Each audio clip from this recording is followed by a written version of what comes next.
আমরা সবাই দরুদ পাঠ করি। আল্লাহুম্মা সাল্লি আলা মুহাম্মাদিন ওয়া আলা আলি মুহাম্মাদ কামা সাল্লাইতা আলা ইব্রাহিম ওয়া আলা আলি ইব্রাহিম ইন্নাকা হামিদুম মাজিদ। আল্লাহুম্মা বারিক আলা মুহাম্মাদিন ওয়া আলা আলি মুহাম্মাদ কামা বারাকতা আলা ইব্রাহিম وعلى آل إبراهيم إنك حميد مجيد। মাওলানা মাহমুদুল হক সাহেব রাহিমাহুল্লাহ প্রতিষ্ঠিত দারুল উলুম নুরুল কুরআন 17 মাদ্রাসা এর উদ্যোগে 37তম বার্ষিক ওয়াজ মাহফিলে দীর্ঘ সময় ধরে অনেক উলামায়ে কিরামদের আলোচনা শুনেছি। আল্লাহ রাব্বুল আলামিন প্রতিটি আলোচনার উপর আমাদেরকে আমল করার তৌফিক দান করেন। আল্লাহ তাআলা আমাদেরকে জান্নাতের বাগানে বসার তৌফিক দান করেছেন। জামিআ তিরমিজির 3510 নম্বর হাদিস। عن أنس بن مالك رضي الله تعالى عنه قال قال رسول الله صلى الله عليه وسلم إذا مررتم برياض الجنة فارتعوا قالوا وما رياض الجنة قال حلق الذكر। আনাস ইবনে মালিক রাদিয়াল্লাহু তাআলা আনহু বর্ণনা করেন, আল্লাহর রাসূল সাল্লাল্লাহু আলাইহি ওয়াসাল্লাম বলেন, হে আমার সাহাবারা, হে আমার উম্মত, যখন তোমরা জান্নাতের বাগান দেখবে, জান্নাতের বাগান দিয়ে অতিক্রম করবে, ওই জান্নাতের বাগানে অধিক সময় অবস্থান করো, ওই জান্নাতের বাগান থেকে পাকা পাকা ফল গ্রহণ করো। সাহাবারা বললেন, ইয়া রাসূলুল্লাহ, ইয়া হাবিবাল্লাহ, ওয়া মা রিয়াজুল জান্নাহ। সাহাবারা বললেন, ইয়া রাসূলুল্লাহ, দুনিয়াতে জান্নাতের বাগান কোনটি?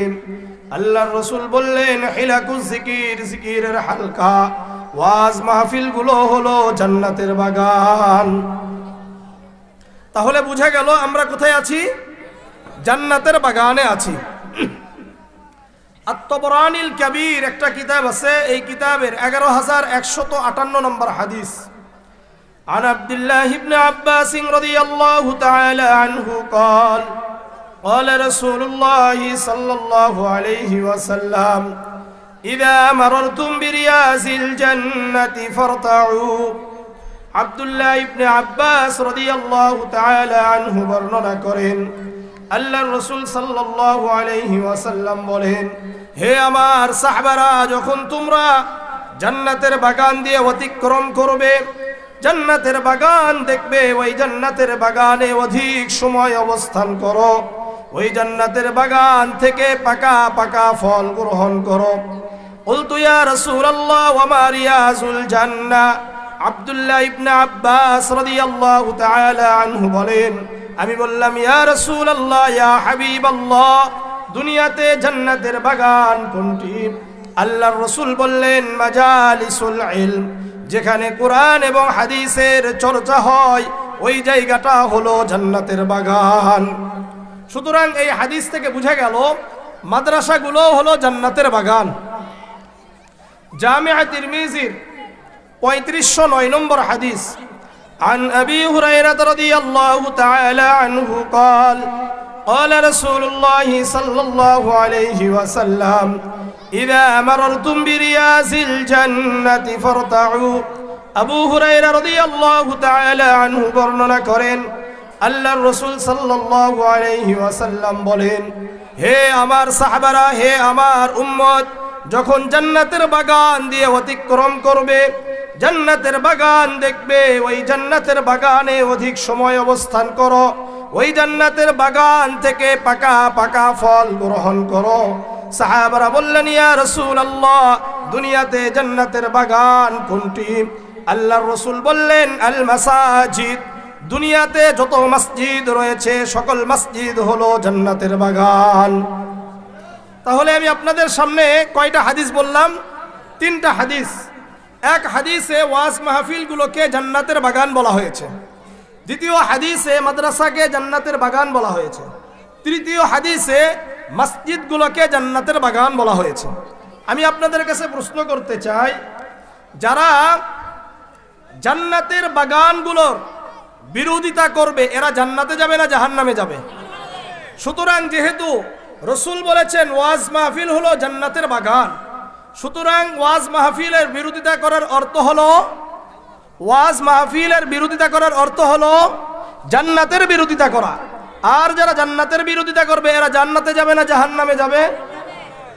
মাদ্রাসা জান্নাতের বাগান, সুতরাং যারা মাদ্রাসার বিরোধিতা করবে এরা জান্নাতের বিরোধিতা করলো, সুতরাং যারা জান্নাতের বিরোধিতা করলো এরা জান্নাতে যাবে না জাহান্নামে যাবে? মসজিদগুলোকে রসুল বলেছেন জান্নাতের বাগান, সুতরাং যারা মসজিদের বিরোধিতা করবে এরা মূলত কার বিরোধিতা করলো? জান্নাতের বিরোধিতা করলো। যারা জান্নাতের বিরোধিতা করে এরা জান্নাতে যাবে না জাহান্নামে যাবে? আসেন, তিনটা হাদিসের মধ্যে একটি কথা আপনারা শুনেছেন, জান্নাতের বাগান থেকে পাকা পাকা ফল গ্রহণ করো, এই কথাটা বলেছি। এর অর্থ কি? আবু হুরায়রা রাদিয়াল্লাহু তাআলা আনহু বললেন, ওমাররাতু ইয়া রাসূলুল্লাহ, ইয়া রাসূলুল্লাহ, ইয়া হাবিবাল্লাহ, দুনিয়াতে আপনি যে বললেন জান্নাতের বাগান থেকে পাকা পাকা ফল গ্রহণ করো, এর অর্থ কি? আল্লাহর রাসূল বললেন, সুবহানাল্লাহ, আলহামদুলিল্লাহ, লা ইলাহা ইল্লাল্লাহ, আল্লাহু আকবার। জান্নাতের বাগান থেকে পাকা পাকা ফল গ্রহণ করার অর্থ হলো সুবহানাল্লাহ, আলহামদুলিল্লাহ, লা ইলাহা ইল্লাল্লাহ, আল্লাহু আকবার। সুতরাং আমরা সুবহানাল্লাহ বেশি বলবো না কম বলবো? কারা কারা বেশি বলবেন? সবাই বলবেন। বেশি বললে লাভ কি শুনেন, জামিআ তিরমিজির 3462 নম্বর হাদিস, عن عبد الله بن مسعود رضي الله تعالى عنه قال قال رسول الله صلى الله عليه وسلم لقيت إبراهيم ليلة أسري به। আব্দুল্লাহ ইবনে মাসউদ রাদিয়াল্লাহু তাআলা আনহু বর্ণনা করেন, আল্লাহর রাসূল সাল্লাল্লাহু আলাইহি ওয়াসাল্লাম বলেন, মেরাজের রাত্রিতে সপ্তম আসমানে বাইতুল মামুরের কাছে ইব্রাহিম আলাইহিস সালাতু ওয়াস সালামের সাথে আমার সাক্ষাৎ হয়ে গেল। কোথায় সাক্ষাৎ হয়েছে? বলেন বলেন, কথা বলতে হবে। কোথায়?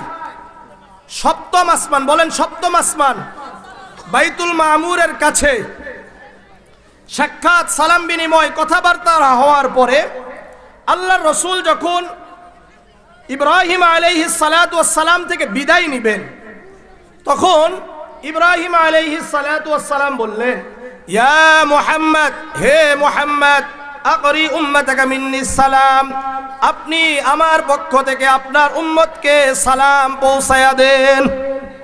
ওয়া আখবিরুহুম আন্নাল জান্নাতা তাইয়্যিবাতুত তুরবাতি, আপনি আপনার উম্মতকে সুসংবাদ দিয়ে দেন, জান্নাতের যেই জমিন হবে এটা সুগন্ধিময়। জান্নাতের যেই জমিন হবে এখান থেকে সর্বদা সুঘ্রাণ বের হতে থাকবে।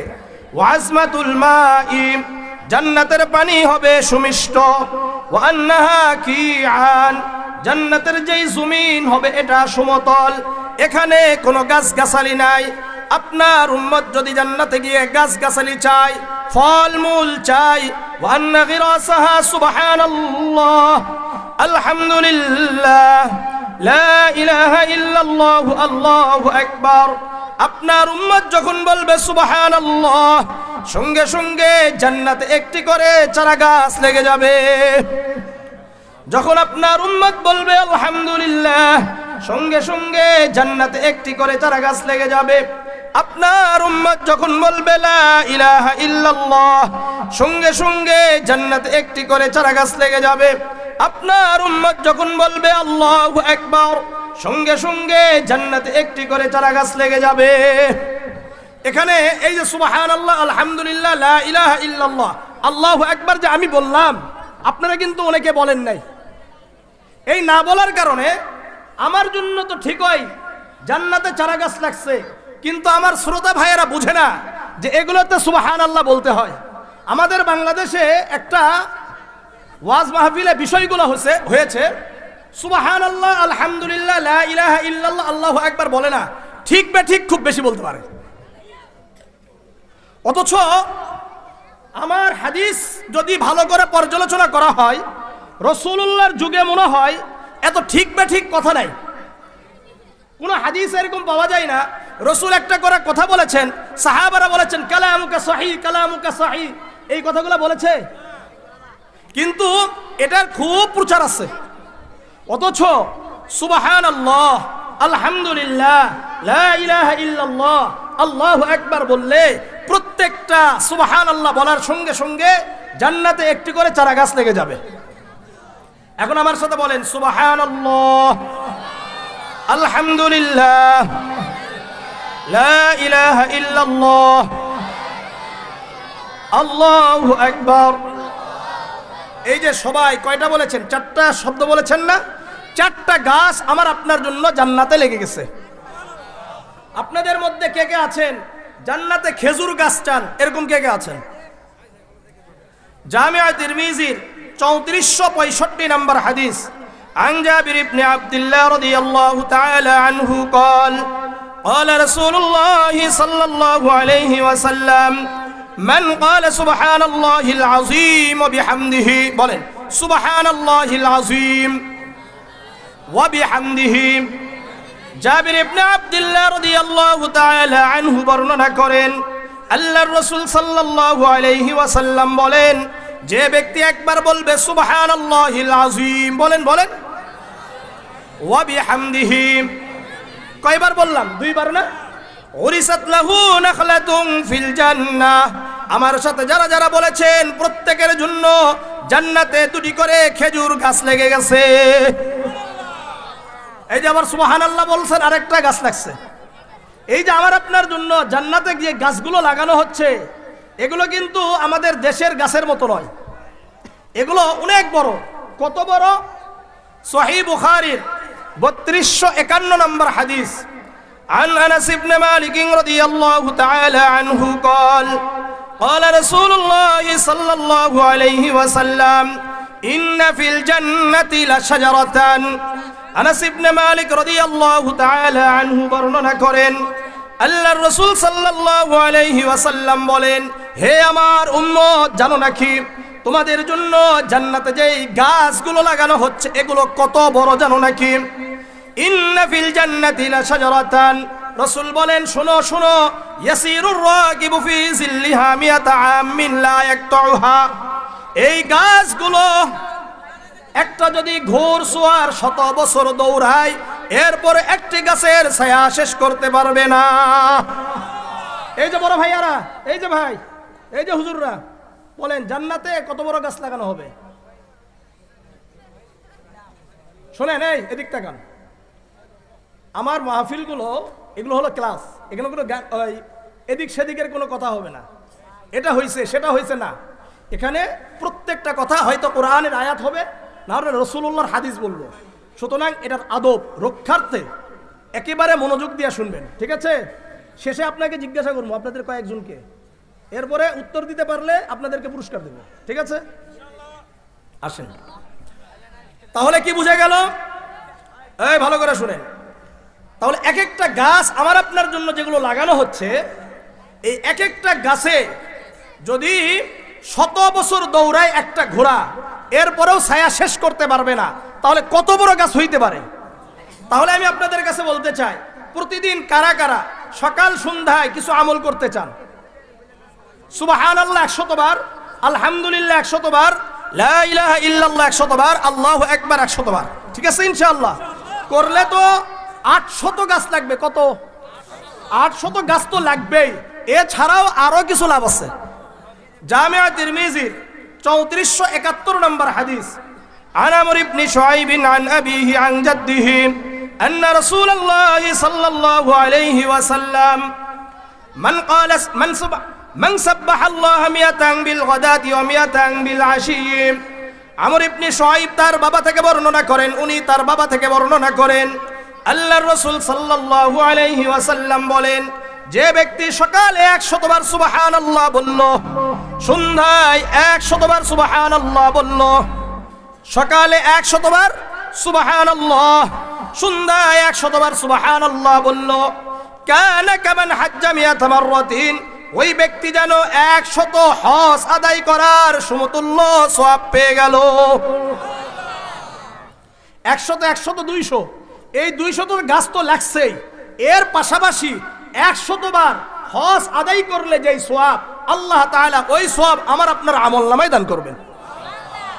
ওমান হামিদাল্লাহ মিয়াতান বিল গাদাতি ওয়া মিয়াতান বিল আশি, আর যে ব্যক্তি সকালে 100 বার আলহামদুলিল্লাহ বলল, সন্ধ্যায় 100 বার আলহামদুলিল্লাহ বলল, কানা কামান হামালা আলা মিয়াতি ফারসিন আও ক্বালা গাযা মিয়াতা গাজওয়াতিন, ওই ব্যক্তি যেন 100 ঘোড়া আল্লাহর রাস্তায় দান করার সওয়াব পেয়ে গেল।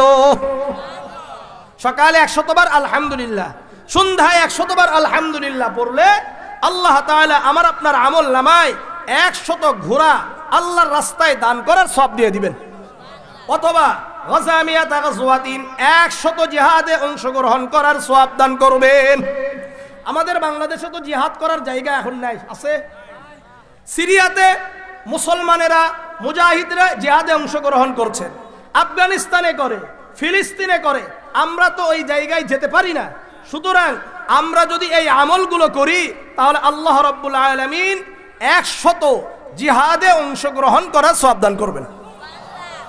ওমান হাল্লাল্লাহ মিয়াতান বিল গাদাতি ওয়া মিয়াতান বিল আশি, আবার রাসূল বললেন যে ব্যক্তি সকালে 100 বার লা ইলাহা ইল্লাল্লাহ বলল, সন্ধ্যায় 100 বার লা ইলাহা ইল্লাল্লাহ বলল, কতবার?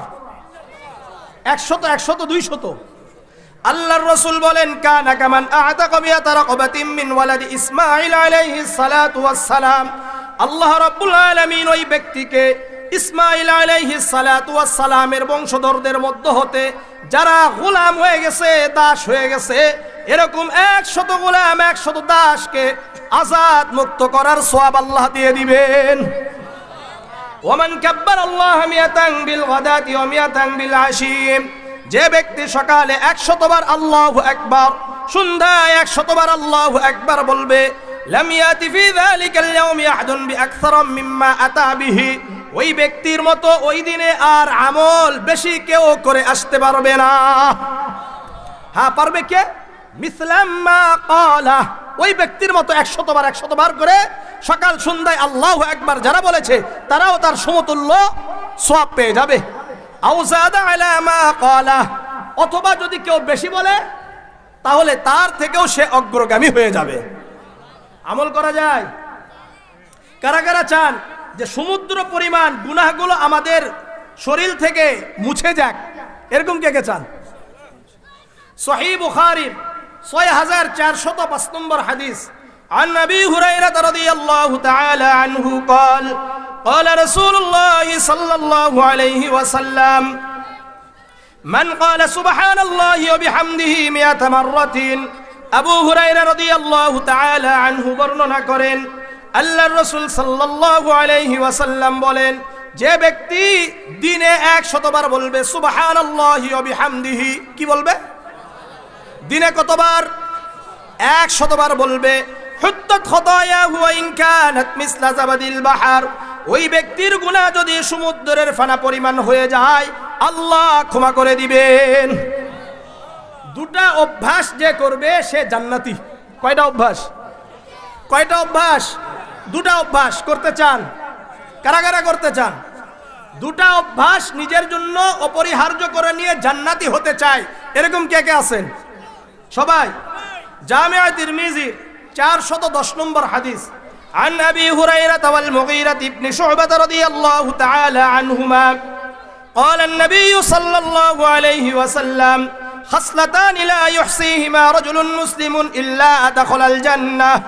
আল্লাহর রাসূলের বিখ্যাত দুইজন সাহাবী আবু হুরায়রা এবং মুগীরা ইবনে শুবা রাদিয়াল্লাহু তাআলা আনহুমা বলেন, আল্লাহর রাসূল বলেন যে ব্যক্তি দুটি অভ্যাস নিজের জন্য অপরিহার্য করে নিল। কয়টি অভ্যাস? আবার বলেন কয়টি অভ্যাস? দুটি অভ্যাস। এক নম্বর, ইউসাব্বিহুল্লাহ ফি দুবুরি কুল্লি সালাতিন 10 ওয়া ইয়াহমাদুহু 10 ওয়া ইউকাব্বিরুহু 10। 5 ওয়াক্ত নামাজের পরে 10 বার সুবহানাল্লাহ, 10 বার আলহামদুলিল্লাহ, 10 বার আল্লাহু আকবার। তাহলে আমার সাথে একটু বলেন, এক নম্বর অভ্যাস কি? 5 ওয়াক্ত নামাজের পরে, বলেন 5 ওয়াক্ত নামাজের পরে 10 বার সুবহানাল্লাহ, 10 বার আলহামদুলিল্লাহ, 10 বার আল্লাহু আকবার। 1 নম্বর অভ্যাস। ওয়ায়ুসাব্বিহুল্লাহ ইনদা মানামিহি 33। আর দ্বিতীয় নাম্বার অভ্যাস, যখন আমরা রাতে ঘুমাতে যাব, কোথায়? রাতে যখন ঘুমানোর জন্য বিছানায় যাব, ইউসাব্বিহুল্লাহ ইনদা মানামিহি 33, 33 বার সুবহানাল্লাহ, ওয়া ইয়াহমাদুহু 33, 33 বার আলহামদুলিল্লাহ, ওয়া ইউকাব্বিরুহু 34, 34 বার আল্লাহু আকবার। তাহলে কয়টা অভ্যাস? 1 নম্বর অভ্যাস, 5 ওয়াক্ত নামাজের পরে 10 বার সুবহানাল্লাহ, 10 বার আলহামদুলিল্লাহ, 10 বার আল্লাহু আকবার। আর দ্বিতীয় নাম্বার অভ্যাস, ঘুমানোর আগে 33 বার সুবহানাল্লাহ, 33 বার আলহামদুলিল্লাহ, 34 বার আল্লাহু আকবার। দুটো অভ্যাস করবেন তো? আপনাদের মধ্যে কারা কারা চান যে আপনাদের নামগুলো আরশে আজিমের চারপাশে উচ্চারিত হোক? এরকম কে কে চান? হয়তোবা এগুলো ওই সময় ওইভাবে শুনেন নাই, শুনেন। নাম যে উচ্চারিত হবে কোথায়? আরশে আজিমের চারপাশে।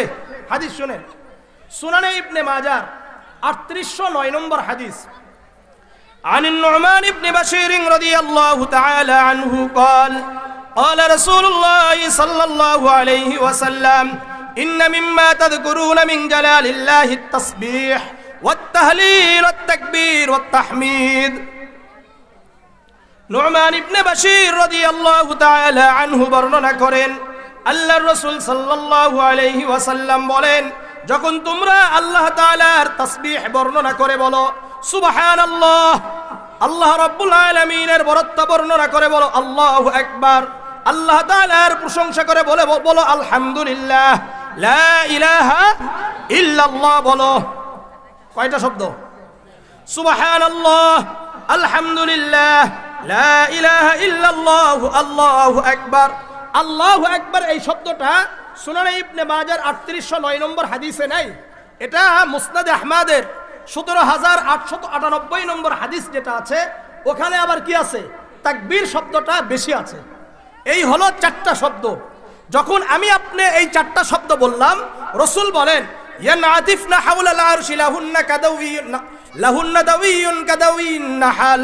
আল্লাহর রাসূল বলেন এই সুবহানাল্লাহ, আলহামদুলিল্লাহ, লা ইলাহা ইল্লাল্লাহ, আল্লাহু আকবার, এই শব্দগুলো আমরা উচ্চারণ করার সঙ্গে সঙ্গে আরশে আজিমের চারপাশে এই শব্দগুলো গুনগুন গুনগুন করতে থাকে, আমাদের নামগুলো উচ্চারণ করতে থাকে। আমি আপনি যে নামগুলো, আমি আপনি যে সুবহানাল্লাহ বললাম, এই যে বলেন সুবহানাল্লাহ, সবাই বলছেন। এখন এখানে যারা যারা আমরা সুবহানাল্লাহ বলেছি, এই সুবহানাল্লাহ কোথায় গেছে? আরশে আজিমের চারপাশে ঘুরছে, আর আমার আপনার নাম আরশে আজিমের কাছে উচ্চারণ করছে। বলেন সুবহানাল্লাহ।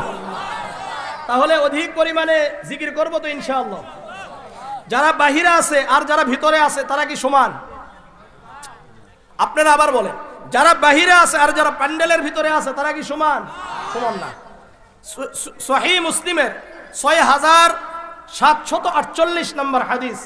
عن أبي هريرة وأبي سعيد الخدري رضي الله تعالى عنهما أنهما شهدا على النبي صلى الله عليه وسلم قال لا يقعد قوم يذكرون الله।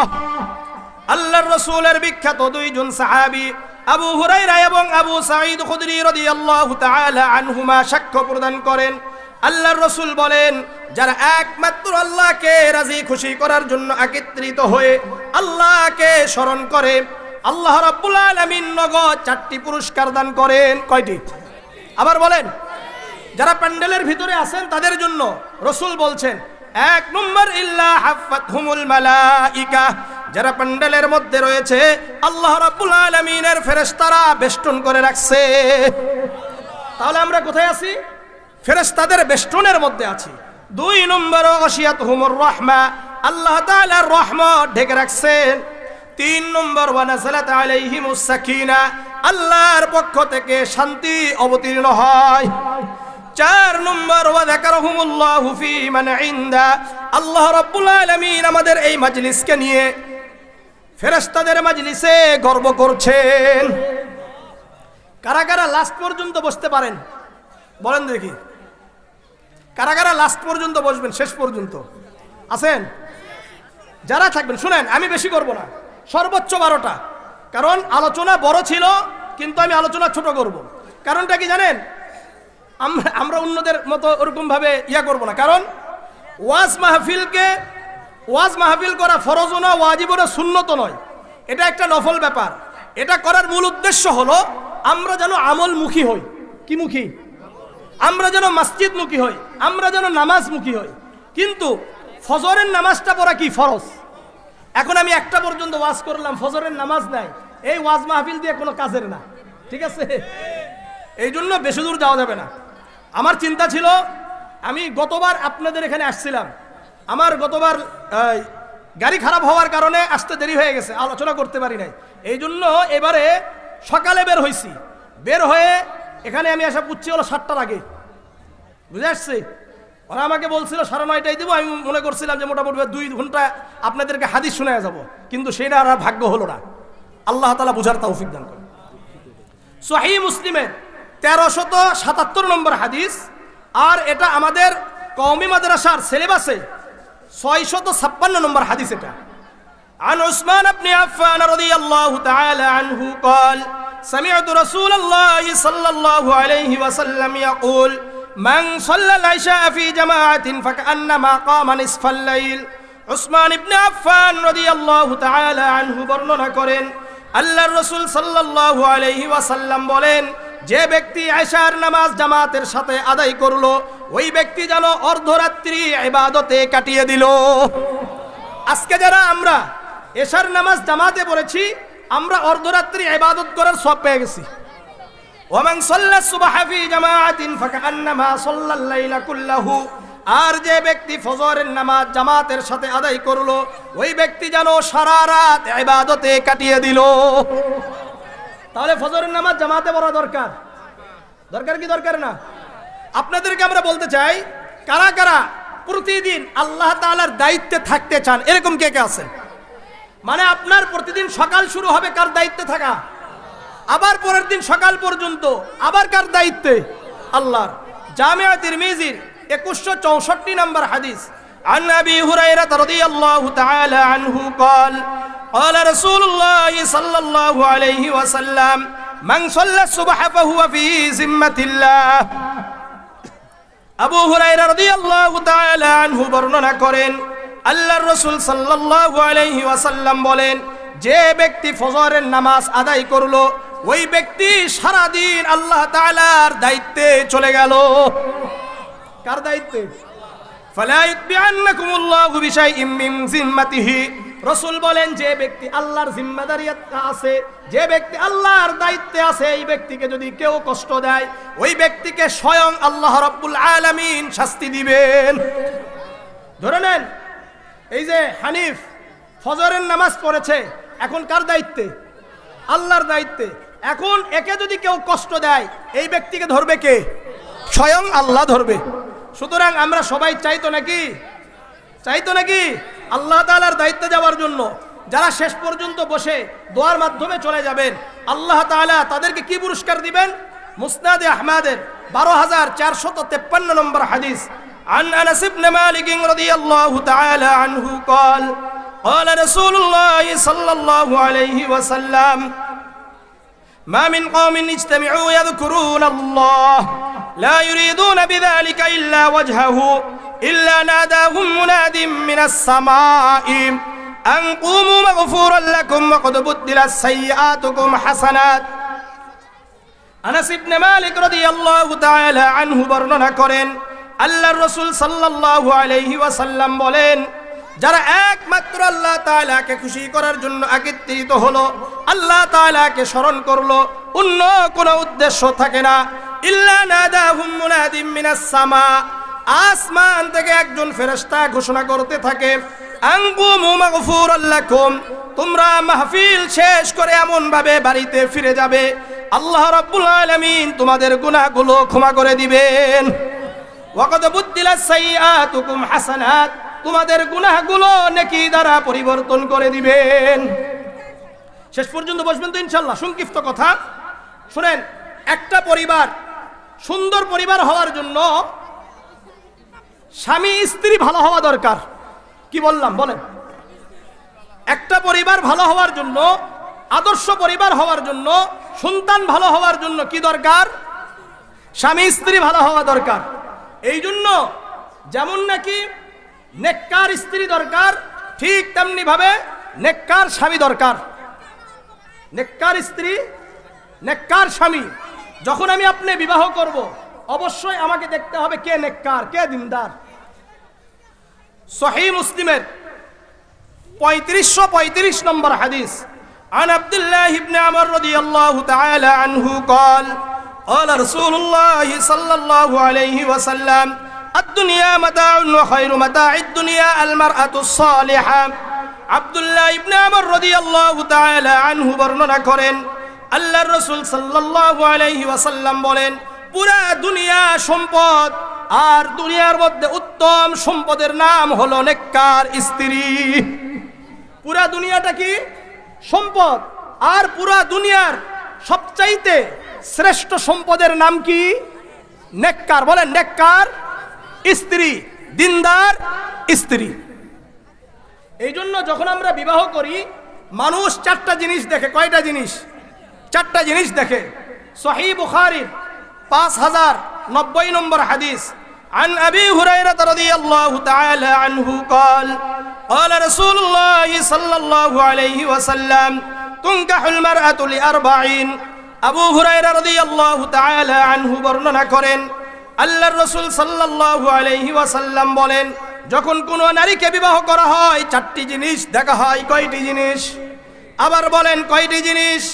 চারটি জিনিস দেখা হয়।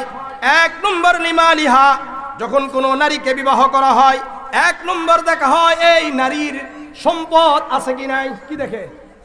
সম্পদ আছে কি নাই, এটা দেখে কি দেখে না? এক নম্বর।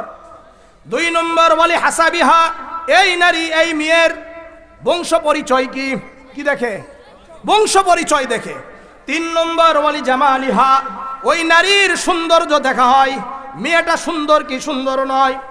চার নম্বর ওয়ালি দিনিহা, দেখা হয় এই নারী দিনদার কি দিনদার নয়, এই নারী পর্দা করে কি করে না, এই নারী কোরআন পড়ে কি পড়ে না, এই নারী নামাজ পড়ে কি পড়ে না, দেখে কি দেখে না।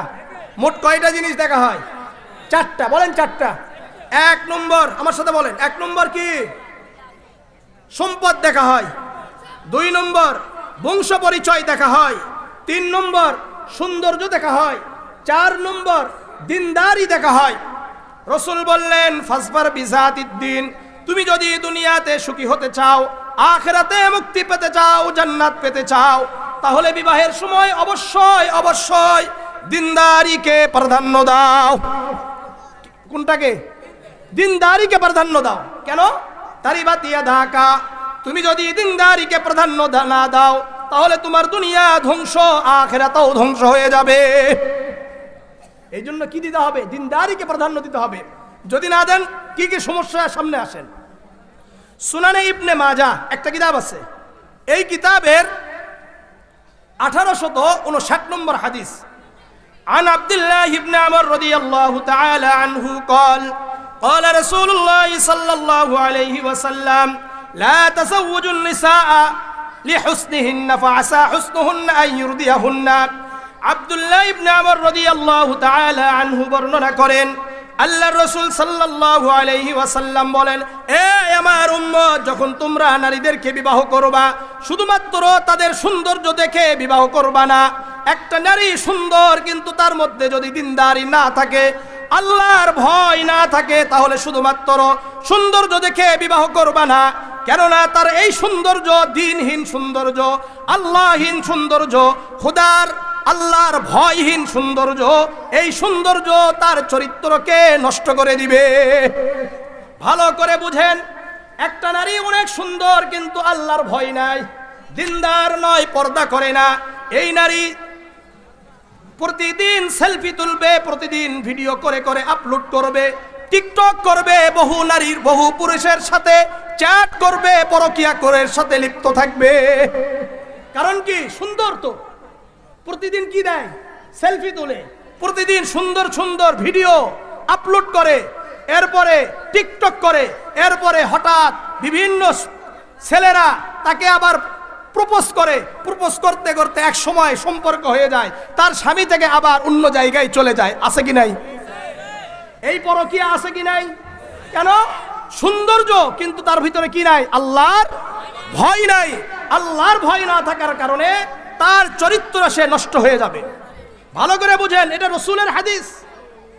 আল্লাহর রাসূল বললেন, ফাসা হুসনুহুন্না আইরুদিয়াহুন্না, যদি দিনদারি না থাকে এই সৌন্দর্য তার চরিত্রকে নষ্ট করে দিবে। আবার আল্লাহর রাসূল বললেন, ওয়ালা তাসাওওয়ুজুহুন্না লিআমওয়ালিহিন্না, তোমরা শুধুমাত্র নারীদের সম্পদ দেখে বিবাহ করো না। ফাসা আমওয়ালুহুন্না আন তুদগিয়াহুন্না, রাসূল বলেন এই সম্পদ তাকে তোমার অবাধ্য হতে শিক্ষা দিবে।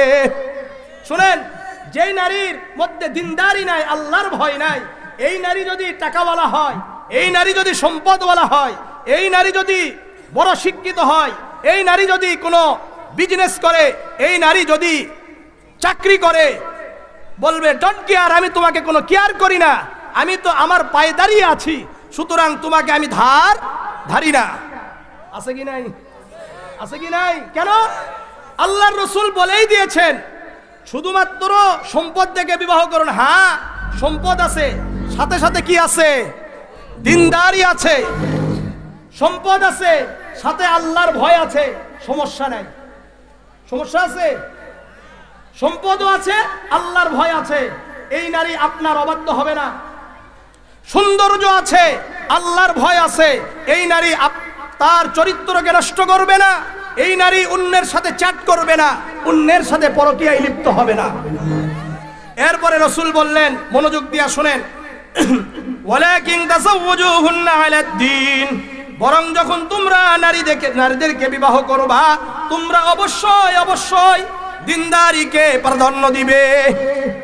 ভাই কি কে প্রাধান্য দিতে হবে? দিনদারিকে প্রাধান্য দিতে হবে।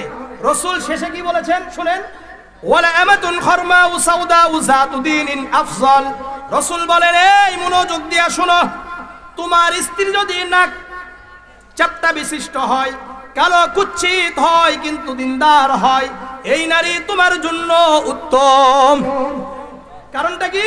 আপনি বাহিরে আছেন, নিশ্চিন্তে থাকতে পারবেন, আমার স্ত্রী তো আল্লাহওয়ালা, আল্লাহওয়ালি, আমার স্ত্রী তো আল্লাহকে ভয় করে, তাকওয়া আছে, আমার স্ত্রী অন্য কোনো জায়গায় সম্পর্ক করবে না। একবারে আপনি নিশ্চিত থাকতে পারবেন। কেন? তার মধ্যে আল্লাহর ভয় আছে। আর যদি আল্লাহর ভয় না থাকে, তাহলে চাকরি করবেন, ব্যবসা করবেন, আর ভিতরে ভিতরে সন্দেহ করবেন। ভিতরে ভিতরে কি করবে?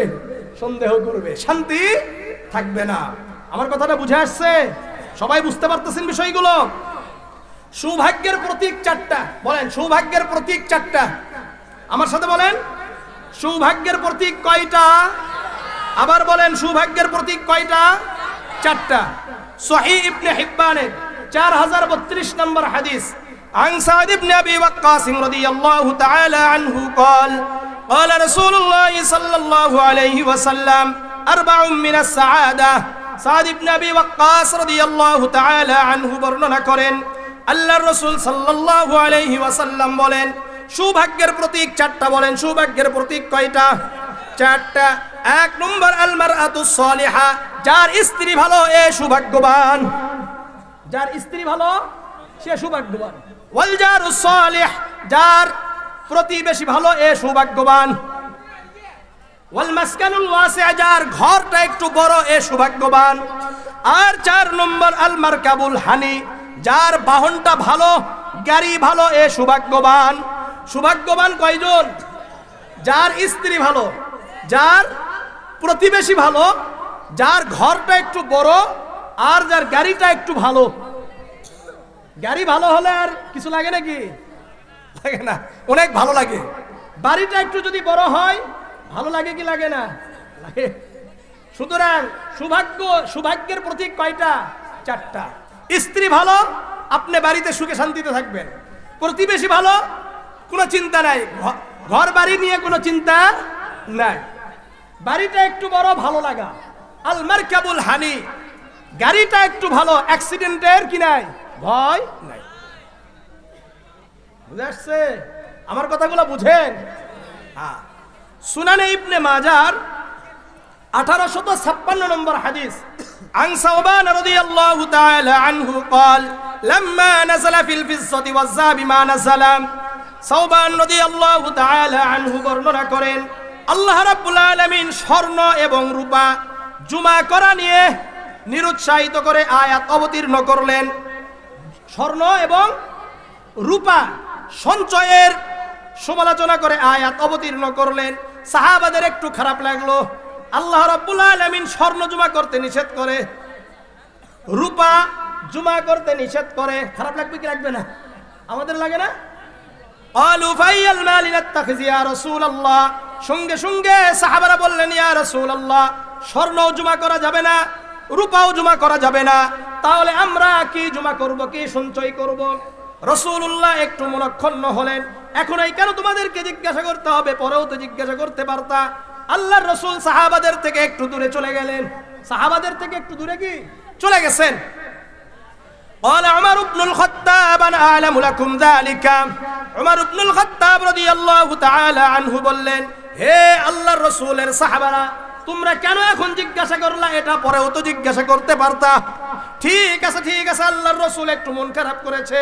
ফাআনা আ'লামু লাকুম যালিকা, আমি রাসূলুল্লাহর কাছে গিয়ে জিজ্ঞাসা করে তোমাদেরকে জানিয়ে দিব কোন জিনিস আমরা সঞ্চয় করব।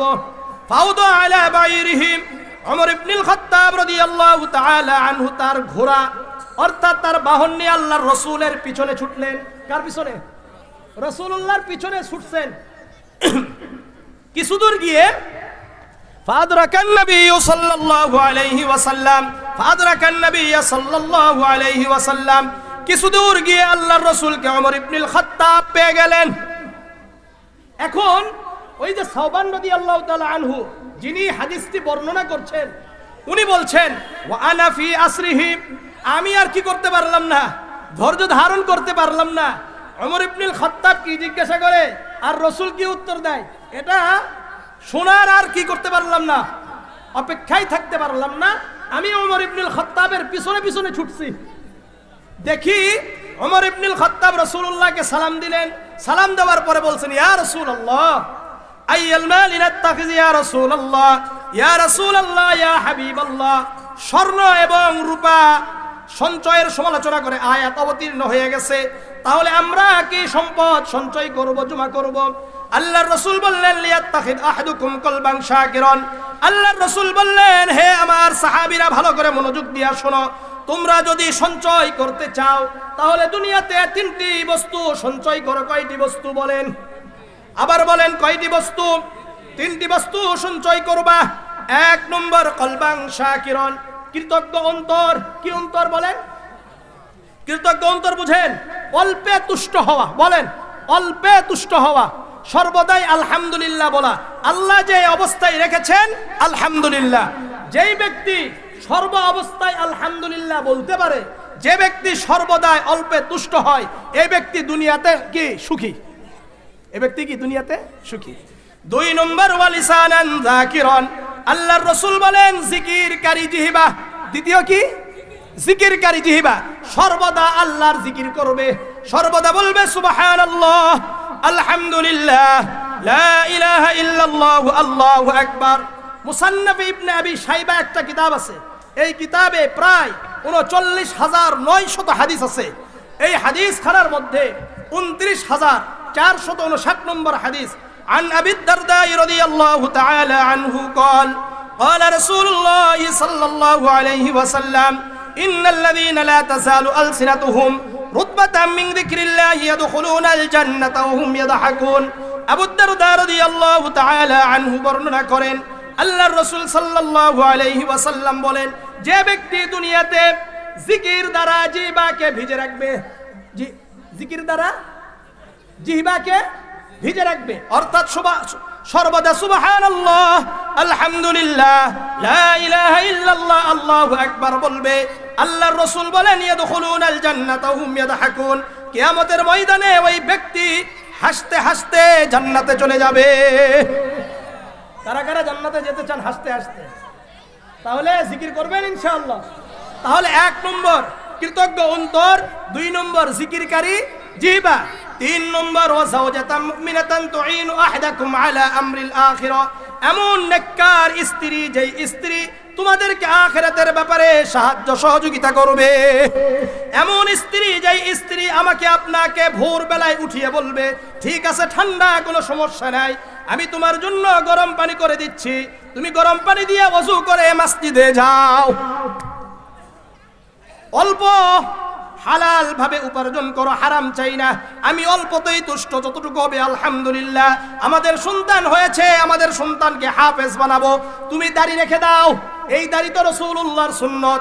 এইভাবে হালাল হারাম গুলোর প্রতি আমার আপনার নেককার স্ত্রী আমাদেরকে উৎসাহিত আর হারামের প্রতি নিরুৎসাহিত করবে। এই জন্য নেককার স্ত্রী দরকার আছে। কার কার দরকার আছে? বুড়াদের দরকার নাই, সবারই দরকার, তাই না? এখন শুনেন, শুধু কি নেককার স্ত্রী হবে না, নেককার স্বামী দরকার। নেককার স্বামী দরকার নেই, হাদিস আরো ছিল, এদিকে আর গেলাম না। এরপরেও নেককার নারীদের কয়েকটা বৈশিষ্ট্যের কথা না বললেই নয়। সুনানে ইবনে মাজাহ 1857 নম্বর হাদিস, عن أبي أمامة عن النبي صلى الله عليه وسلم أنه كان يقول ما استفاد المؤمن بعد تقوى الله خيرا له من زوجة صالحة। আবু উমামা রাদিয়াল্লাহু তাআলা আনহু বর্ণনা করেন, আল্লাহর রাসূল সাল্লাল্লাহু আলাইহি ওয়াসাল্লাম বলেন, একজন মুমিনের আল্লাহর পক্ষ থেকে তাকওয়া পাওয়ার পরে, ভালো করে বুঝেন, আল্লাহর পক্ষ থেকে আল্লাহ ভীতি পাওয়ার পরে একজন মুমিনের সর্বশ্রেষ্ঠ নিয়ামত হলো নেককার স্ত্রী। কি স্ত্রী? একজন মানুষ ইসলাম পেয়েছে, ঈমানদার হয়েছে, তাকওয়াও ভিতরে আছে, এরপরে সবচাইতে বড় নিয়ামতের নাম নেককার স্ত্রী। নেককার স্ত্রী বুঝবেন কিভাবে? রাসূলুল্লাহ বলেন, ইন আমারহা আতাআতহু, স্বামী যখন আদেশ করবে সঙ্গে সঙ্গে যেই স্ত্রী আনুগত্য করবে এই স্ত্রী হলো নেককার স্ত্রী। ওয়া ইন নাযরা ইলাইহা সাররাতহু, যখন স্বামী স্ত্রীর দিকে তাকাবে সঙ্গে সঙ্গে এমন ভঙ্গিমা করবে যে স্বামী খুশি হয়ে যাবে। বাহির থেকে আসছে, সালাম দিয়েছে, কপালে একটা চুম্বন করেছে, পানি নিয়ে এসে দিছে, কি আনছে? পানি পান করো, শরবত পান করো। এইভাবে বিভিন্ন কাজ করার মাধ্যমে স্বামীকে খুশি করে, বুঝতে হবে এই নারী নেককার। ওয়াই নাকসামা আলাইহা আবাররাতহু, হঠাৎ কোনো কারণে স্বামী কসম করেছে, কি করছে? কসম করছে। এই শোনো, একটু রাগ হয়েছে, রাগ হয়ে বলছে তুমি যদি এখন এই মুহূর্তে ঘর থেকে বের হও অথবা এই কাজ করো তাহলে তুমি তালাক, এরকম একটা শব্দ বলছে, বলা ঠিক নয়। এরপরেও বলেছে যদি নেককার স্ত্রী হয় সঙ্গে সঙ্গে নিজেকে নিয়ন্ত্রণ করবে আর স্বামীকে বাঁচিয়ে দিবে। স্বামীকে কি করবে? বাঁচিয়ে দিবে। 4 নম্বর, ওয়াই নওয়াবা আনহা নাসাহাতহু ফি নাফসিহা ওয়া মালিহি, 4 নম্বর, স্বামীর অনুপস্থিতিতে নিজের যৌনাঙ্গের হেফাজত করবে, স্বামীর সম্পদের হেফাজত করবে। স্বামী নাই, বাহিরে আছে, এরপরেও পূর্ণাঙ্গ কি করে? পর্দা করে, যৌনাঙ্গের হেফাজত করে, অন্য কারোর সাথে সম্পর্ক করে না, একমাত্র স্বামীর জন্যই তার সৌন্দর্য, সব কিছুকে হেফাজত করে। বুঝতে হবে এই নারী নেককার নারী। সহিহ ইবনে হিব্বানের আরেকটা হাদিস, 4163 নম্বর হাদিস, عن أبي هريرة رضي الله تعالى عنه قال قال رسول الله صلى الله عليه وسلم إذا صلت المرأة خمسها وصامت شهرها وحصنت فرجها وأطاعت زوجها। আবু হুরায়রা রাদিয়াল্লাহু তাআলা আনহু বর্ণনা করেন, আল্লাহর রাসূল সাল্লাল্লাহু আলাইহি ওয়াসাল্লাম বলেন, যেই নারী 5 ওয়াক্ত নামাজ পড়বে, কয় ওয়াক্ত নামাজ বলেন? 5 ওয়াক্ত নামাজ পড়বে, ওয়াসামাত শাহরাহা, রমাদানের রোজা রাখবে, ওয়া হাসানাত ফারজাহা, যৌনাঙ্গের হেফাজত করবে, পূর্ণাঙ্গ পর্দা করে চলবে, ওয়া তাআত যাওজাহা, স্বামীর আনুগত্য করবে, কিয়ামতের ময়দানে কিল লাহা, ওই নারীকে বলা হবে উদখুলিল জান্নাতা মিন আইয়ি আবওয়াবিল জান্নাতি শিতি, তোমার জন্য জান্নাতের 8টি দরজাই খুলে দেওয়া হলো, যেই দরজা দিয়ে ইচ্ছে তুমি ওই দরজা দিয়ে জান্নাতে প্রবেশ করো। বলেন কে কে এরকম করতে পারবেন? আপনারা করবে না আপনাদের স্ত্রীরা করবে? আপনারা কি করবেন? আপনাদের জন্য দুটো হাদিস, একেবারে সময় অল্প। 1 নম্বর জামিয়া তিরমিজি 1084 নম্বর হাদিস, عن أبي هريرة رضي الله تعالى عنه قال قال رسول الله صلى الله عليه وسلم إذا خطب إليكم من ترضون دينه وخلقه فزوجوه। আবু হুরায়রা রাদিয়াল্লাহু তাআলা আনহু বর্ণনা করেন, আল্লাহর রাসূল সাল্লাল্লাহু আলাইহি ওয়াসাল্লাম বলেন, এই আমার উম্মত মনোযোগ দিয়ে শোনো, আপনার এলাকার আপনারা ভালো করে শুনেন, তোমাদের কন্যাদের ব্যাপারে যদি কোনো ব্যক্তি এসে বলে আমি আপনার মেয়েকে বিবাহ করতে চাই, অথবা দেখেন কারো মাধ্যমে বলল ওই ছেলেটা আপনার মেয়েকে বিবাহ করতে চাই, কন্যাকে বিবাহ করতে চাই, মান তারদাউনা দীনাহু, আর আপনারা এখন কি দেখলেন এই ব্যক্তির এই ছেলেটার দিনদারি ঠিক আছে, কি আছে? দিনদার ছেলে, তার চরিত্র ভালো। রাসূল বলেন ফাসাউজুহু, সঙ্গে সঙ্গে আর দেরি করার সময় নাই, তোমার কন্যাকে এই দিনদার চরিত্রবান ছেলের সাথে বিবাহ দিয়ে দাও। চরিত্রবান দিনদার ছেলের সাথে বিবাহ দিয়ে দাও। এটা বলছে সরকারি চাকরি লাগবে, বড় ব্যবসা লাগবে, এটা বলছে বিদেশ থাকতে হবে, এটা বলছে বলে নাই। কি বলেছে? দিনদার চরিত্রবান। এখন আমাদের করণীয় কি? কি করবেন? নারীর সাথে কেমন আচরণ করবেন? সহিহ বুখারী 3361 নম্বর হাদিস, عن أبي هريرة رضي الله تعالى عنه قال قال رسول الله صلى الله عليه وسلم استوصوا بالنساء। আবু হুরায়রা রাদিয়াল্লাহু তাআলা আনহু বর্ণনা করেন, আল্লাহর রাসূল সাল্লাল্লাহু আলাইহি ওয়াসাল্লাম বলেন, এই মনোযোগ দিয়ে শুনেন, ইস্তাউসু বিন নিসা, রাসূল বলেন তোমরা তোমাদের নারীদেরকে ভালো ভালো উপদেশ দাও। কি উপদেশ? ভালো ভালো উপদেশ দাও। ফাইনাল মারাতা খুলিকাত মিন দিলাইন, কেন না নারীদেরকে বাঁকা হাড় থেকে সৃষ্টি করা হয়েছে। কোন হাড়? বাঁকা হাড়। ওয়াইন আওয়াজ শাইইন ফিদ দিলাই আলাহু, এখানে যতগুলো হাড় আছে সবগুলো কিন্তু বাঁকা, কিন্তু এই হাড়গুলোর মধ্যে সবচাইতে উপরের হাড় বেশি বাঁকা। উপরের হাড়টা কি? বেশি বাঁকা। আর ওই হাড় থেকেই আমাদের নারীদেরকে কি করা হয়েছে? সৃষ্টি করা হয়েছে। ফাস্তাউসু বিন নিসা, তোমরা কি করো? ভালো ভালো উপদেশ দাও। মনোযোগ দিয়ে শুনেন, আপনার আমার স্ত্রী ভুল করতেই পারে, পারে কি পারে না? পারে কি পারে না বলেন? পারে। ভুল করেছে, আপনার সন্তানের সামনে একটা ভুল করেছে, এখন আপনার সন্তানদের সামনে আপনার স্ত্রীকে আপনি বকা দিলেন, তাহলে কি ছেলেদের সামনে মাকে ছোট করা হয় না? হয় কি হয় না? আপনার বাবা আছে, মা আছে, তাদের সামনে আপনি আমি আমাদের স্ত্রীদেরকে বকা দিলাম, তাহলে কি আমার বাবা মায়ের সামনে আমার স্ত্রীকে আমি ছোট করলাম কি করলাম না? ননদের সামনে, অর্থাৎ আপনার বোন আছে, তার সামনে আপনি কি করলেন? আমি কি করলাম? আমার আপনার স্ত্রীকে বকা দিলাম, তাহলে তারা কি সাহস পাবে কি পাবে না? পাবে কি পাবে না? এটা করলেন না, ভুল হয়েছে, ছেড়ে দেন।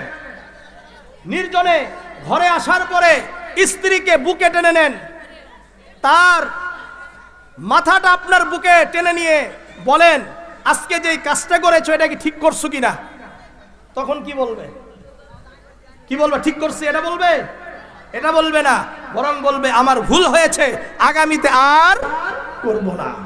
এই জন্য রাসূল বলেন শোনো, ফাইন যাহাবতা তুকিমুহু কাসারতা, যদি তুমি মনে করো একবারে সোজা করবা তাহলে ভেঙে যাবে। কি হবে? ভেঙে যাবে। ভালো করে মনোযোগ দিয়ে শুনেন, এই যে এই হাড়গুলো আছে না, এই হাড়গুলোকে যদি আপনি বলেন, মনে করেন হাড়গুলো আজকে আর বাঁকা রাখা যাবে না, এগুলোকে সোজা করব, আপনার হার্ট আর থাকবে? হার্ট থাকবে? হার্ট না থাকলে আপনি আমি বাঁচতে পারবো? যেমন নাকি এই বাঁকা হাড়গুলো আমার আপনার হার্টকে, কল্পকে যত্ন সহকারে রাখছে বাঁকা হওয়ার কারণে, ঠিক তেমনি ভাবে আমার আপনার মা বোনেরা বাঁকা হওয়ার কারণে আমার আপনার সংসারকে যত্ন করে রাখছে। তারা যদি একটু বাঁকা না হতো তাহলে সংসার কি টিকবে না। কথা বুঝে আসছে? তাহলে আজকে থেকে কারা কারা স্ত্রীদের সাথে খারাপ আচরণ করবো একটু হাত উঠাই। কেউ করবেন না, সবাই ভালো আচরণ করবেন তো ইনশাআল্লাহ। তাহলে আমার কথা কিন্তু শেষ, হাদিস আর বেশি বললাম না, 12টা বেজে গেছে, আমি বলছি 12টা পর্যন্ত। তাহলে লাস্ট ফিনিশিং হলো, একটা পরিবার সুন্দর করার জন্য যেমন নারী দিনদার হতে হবে, ঠিক তেমনি ভাবে পুরুষকেও দিনদার হতে হবে। মনে থাকবে তো ইনশাআল্লাহ? সকাল সন্ধ্যায় সুবহানাল্লাহ কতবার বলে না, আলহামদুলিল্লাহ কতবার, লা ইলাহা ইল্লাল্লাহ কতবার, আল্লাহু আকবার কতবার। দুটি অভ্যাস মনে আছে, দুটি অভ্যাসের কথা বলেছি।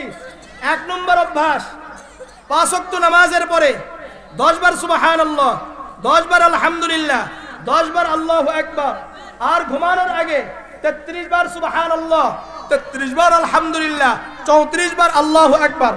এই আমল করা যায়? কারা কারা করবেন? করবেন তো ইনশাআল্লাহ? করবেন তো ইনশাআল্লাহ? করবেন তো ইনশাআল্লাহ? আল্লাহ আমাদের সবাইকে কবুল করেন।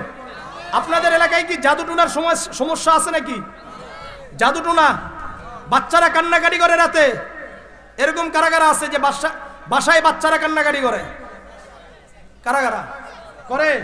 আমল করেন? আচ্ছা, সহিহ বুখারীর 5017 নম্বর একটা হাদিস আর 5016 নম্বর একটা হাদিস, সংক্ষিপ্ত কথা শোনেন।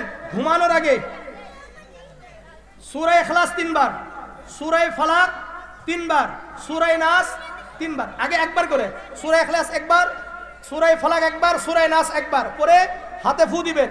ফু দিয়ে বাচ্চা নিজেরাও কি করবেন? মাসাহ করবেন শরীর, আগে মাথা, এরপরে চেহারা, এরপরে সামনের অংশ। হাদিস বলতেছি না। আবার এইভাবে 3 বার করবেন। বাচ্চাদেরও এইভাবে কি করে দিবেন? মাসাহ করে দিবেন। ইনশাআল্লাহ আপনার সন্তানরা আর রাতে কান্নাকাটি করবে না ইনশাআল্লাহ। আল্লাহ আমাদের সবাইকে কবুল করেন। আলহামদুলিল্লাহি রাব্বিল আলামিন, ওয়াস সালাতু ওয়াস সালামু আলা সাইয়্যিদিল আমবিয়া ওয়া ইমামিল